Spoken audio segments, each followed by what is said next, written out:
Hello everyone and welcome back to part 2 of my going through a GCSE Sociology paper, my complete walkthrough using one of my old mock papers, which is kind of embarrassing to look back on.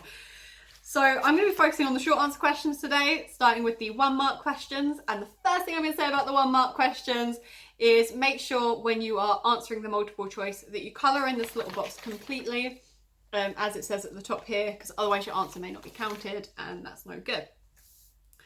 For revising for these questions, I say it just sort of happens as it goes along. A lot of these are just memorisation and understanding your concepts. So things like revision cards, Quizlet, or any other revision methods you might like to use. I really like blurts and mind maps. Just so you understand the vague, the general concepts that may come up or the general definitions of key terms, that is likely to get you the mark in this question. So what role do men traditionally perform in the family? The instrumental role, something like that. Or I have some for education here. What term is commonly used by sociologists to describe conforming to a label? The self-fulfilling prophecy. Because these are multiple choice, it does make it a little bit easier, because if you at least know it, it's likely to jog your memory just looking at the choices. So just try and make sure as you're revising you do look at key terms and key concepts. I know there have been questions about research methods as well that have come up in the 1 markers, so do make sure you look at those. I remember I had one in one of my mocks about the longitudinal study, and at the time I had no idea what a longitudinal study was. It is a study completed over a period of time, in case you were also stuck on what one was. So just make sure you know these sort of concepts because they could come up in the 1 mark question. Now for the 2 mark question, this one here that I've got in front of me is an item question focusing on Anne Oakley's interviews. And the question was, from item A, examine 1 strength in this research. From the question, item A, 1 strength. That's what you need to pick out from that. You can look at the item and sometimes it will sort of hint at your answer. So you can talk about the fact they were interviewed. By talking about, an interview is likely to give you more valid picture, because you're looking into different ideas in more detail. Whether or not it's unstructured or structured can really help on whether or not they're different. Because if it's a structured interview, you're more likely to get a quantitative result. But if you get a qualitative result, you can always talk about it being valid because you're really looking into different factors. And that's what I said, basically. Research is valid, different factors are explored. Feminist research shows experience of different women. I don't know why I always used to do that. I used to flag up whether or not it was feminist or not, or Marxist. I don't think you have to do that, but it's something my teacher said to do, so if you feel like it, go ahead. A lot of the time, the 2 mark question will just be examining strength or a weakness of a piece of research. And the best way to prepare for these questions is to look into research methods. The way that I did this for A-level, which can also work for GCSE, is I had a big table where I'd have the research method, the definition, an example, a strength and a weakness. I just tried to memorise those, so then when I went into the exam, if there was a question on research methods, which you have at A-level, which I don't believe you have at GCSE, I could use an example. But also if it was something like this, evaluating whether or not a research is good, I had a list of strengths or weaknesses that can be applied just to that method in general. Because a lot of the time, if you just know the strengths and weaknesses of an interview, make sure you know if it's structured or unstructured first, because they're different strengths and weaknesses, but you can just apply it to any sort of situation. And now we're going on into the 3 mark question. A lot of these will be describe or identify 1 factor. I have here, describe the triple shift experienced by women in marriage. Fun fact, I got 2 marks in this question, and I'm going to tell you why. Women are expected to do both paid and unpaid labour. While men only have to go to work, women have to go to work, complete housework and care for children. This is part of feminist theory, as it shows how unfair gender roles are. Women do more work than men. Right, so the way I'd go about this to try and get the full 3 marks is make sure you're remembering the difference between the triple shift and the dual burden. The triple shift also looks about emotional needs. And again, with this, it's all about just revising key concepts, going over ideas again and again, like you do with the 1 mark question, but making sure you compile them all together, sort of in a list, but not in a list, if that makes sense. So you want it to be kind of a list in that you are listing all 3 factors, but you also want it to be a full sentence. For the other 3 marker, I'm going to take one from the education section, just so I am showing you the whole paper. Right. Identify and describe one example of material deprivation that may impact the educational achievement of working class students. No access to internet may affect achievement of working class pupils. This is because a lot of school resources are based online, particularly in the pandemic. Having no internet will limit students' ability to revise or complete homework, as they won't be able to research as easily as those with internet. This is a Marxist theory. Yeah, my laptop broke midway through the first pandemic, so I know this pain of not having internet. So what is good about this question is what you need to do in this question is you need to start by identifying an example. So my example was no access to internet. Boom, that's where you start. And then say why this affects educational achievement, which I have done.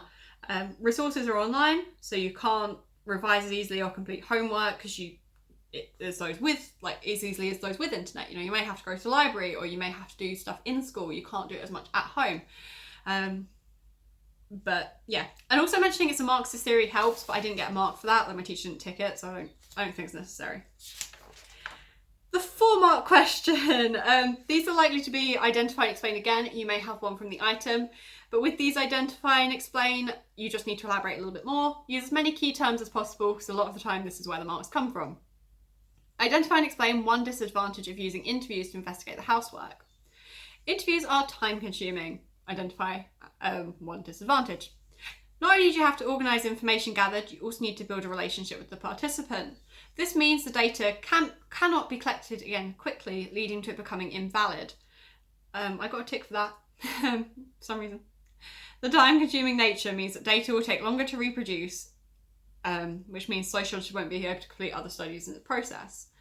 Something I would mention if it's something like time-consuming is I'd also talk about how it limits the sample size. I feel like that's a lot more important than talking about you not being able to collect it again quickly. You could say it may become outdated and it's unlikely to be replicated in recent years because it is time consuming. But I would also talk about the fact that when you're doing unstructured interviews, because it takes time to build that rapport with the person you're interviewing, you're not going to be able to do it with as many people, so it may not be as representative. I feel like that's a bigger disadvantage of interviews than what I was going on about there. And then I'm going to try and find an item question from education again, because I want you to get a full view. So, oh my god, I remember learning about this. This is great. So you've got the item here. You probably can't see it on my screen, but Stephen Ball examined the process of banding at Beachside School in 1981. At Beachside, a system of banding was introduced for first-year pupils. Pupils were placed in one of 3 bands on the basis of information supplied by their primary schools. The first band contained the most able students and the third the least able. However, Ball found that factors other than academic criteria were influential in determining the bands in which those children were placed. In particular, for pupils of similar measured ability, those whose fathers were non-manual workers had the greatest choice of being placed in the top band. He observed that most pupils were conformist and eager when they first entered the school, but gradually the behaviour of the children began to diverge. And the question says, from item D, identify and describe the research method used by Ball, including what you know about his perspective on education. So what you need to remember in this question, it's a bit longer than the other one. Identify and describe the research method, including what you know of his perspective. So I said Ball used a non-participant observation in his study. So I've just got observation is put in a square here and ticked. He looked at it from a Marxist perspective, showing working class children to be less likely to succeed in education. So I got a tick from that because I said Marxist perspective. Ball looked at real situation and examined how behaviour and attitudes changed based on the students' band. He observed their changing ideas as the year went on, explored their backgrounds and his conclusion. So I only got 3 marks in that. And the reason I think that was, is I didn't describe it as like the method as much. It's describing his method rather than, what he found. So Ball used an observation in his study. Looking at it from a Marxist perspective, he concluded that working class children are less likely to succeed in education because they are more likely to be placed in the lower bands. This can then lead to a self-fulfilling prophecy, as he could see in the fact that their views changing. Reference what he found in his study a bit more clearly. I'll see if there's any here where I did get 4 marks. I think I always struggle with the item questions, and the best way I think to get good at them is to just keep doing them. There was one here actually I got 4 marks. This was Wilmot and Young. Wilmot and Young used a survey to gather quantitative data on a large scale. Data produced was numerical and was written from a functionist perspective. They believed that joint conjugal roles should be common throughout households. The sociologists sent a survey to many participants, allowing the conclusion to show a wide idea of opinions in society about roles in the nuclear family. So what I've said is it's functionalists, what they believed, but why the survey was good, because it was, it was a large scale. So just make sure you are focusing on the research method rather than just the ideas of the study, because that's what the question is going to be asking you. And then there's some questions that identify one possible outcome of having symmetrical roles. So I said here, at least equal gender roles, works towards equality of the sexes, more consensus, stuff like that. You could say it would reduce the dual burden, it would reduce the triple shift because things are more shared, which, means you might have more women going into work now because, it's more shared in the home. Might work longer hours, because a lot of women would do part-time work. I know at my work, a lot of the people I'm with, if they have children, they're on part-time contracts, whereas you might have, if there were joint conjugal roles, you might go into more full-time work. Something like that you could explain.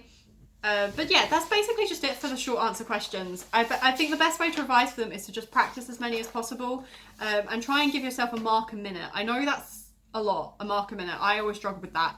But just speed write. Just speed write as quick as you can. That's how I got through it. And just make sure you're reading the question, identifying what the question is asking you exactly, and use as many key concepts as possible. As I say, best way to revise these, stuff like Quizlet, stuff like revision cards, practicing over and over again, absolutely brilliant methods. Now, if you have any questions or anything else you'd like to see, feel free to drop a comment down below. I wish you all the best of luck in your exams, and remember to like and subscribe. I'll see you in the next video. Bye!